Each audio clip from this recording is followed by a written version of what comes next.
What's in the brown bag, folks? What's in the brown bag today? Let's get it out. Let's give it a good show. Ooh!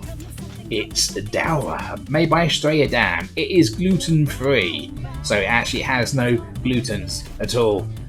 So, what's actually in it? Well, obviously we know that there's no glutens, but what else? It says water, barley malt, rice, and hops. So they probably use like the rice there to balance out the taste and make it taste a little bit smoother. Now I'm tasting these beers for real. I was going to score on the lager meter. There's no froth straight out of the can, so I'm not majorly impressed. Let's see how it goes in with the pour. Again, there's not a huge amount of head coming out here versus some others. It is a very, very, very light colour. It's a very light ochre colour. And there's quite a bit of fermentation going on here. Not as much as like San Miguel. Again, you've got like the smaller bubbles, larger bubbles. I'm going to give it an extra swirl, see if I can develop some more head. That's it. Go around the glass. Yeah, I'm developing a little bit more bubbles, but not a huge amount. I'm just picking up the malts, basically. Let's give it a taste. Nice. It's nice and refreshing. Something you typically would associate with a nice, tasty summertime lager, which this is. You could have this if you're gluten intolerant or not. Actually, I think it's quite smooth. And this is probably down to the rice which they throw in there to make it taste smoother.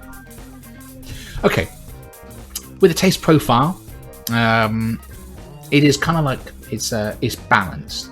It goes towards the more bitter side of the palate. It's kind of like peppery, and you also get some floral taste in there.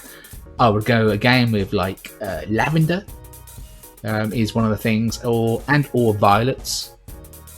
It's not very aggressive on the tongue. It's just like the taste which you actually have.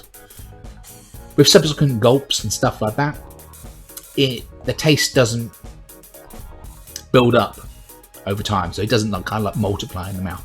It kind of keeps refreshing. One of the things I would say is how I've actually brewed this is with the carbonation. Leaves a lot to be desired. The head goes down. There's not much happening here in the glass at 6-7 minutes on, and that for me is a bit of a no-no.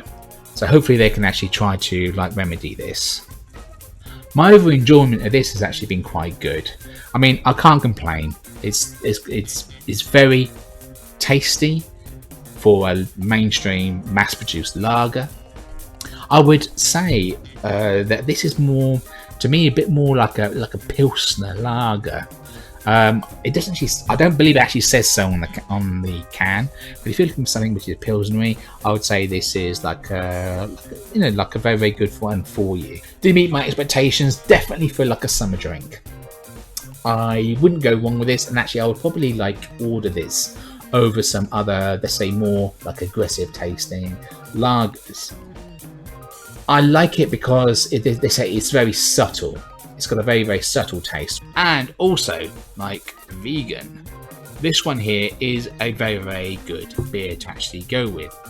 So my overall score for this is a 5. Simply because it does seem to hit on a few points of okay, yeah, it's refreshing, but same as every other lager, right? It does actually have a peppery taste, which is interesting. It doesn't linger. Okay, yeah, so it's not intrusive, but do I want to repeat it? I would say, well, yes, if the other options are worse. Yay! That's all from me, and next week we're going to have some other banging reviews, so make sure you like, comment, subscribe below. Take care, and I'll catch you next time, folks. Later.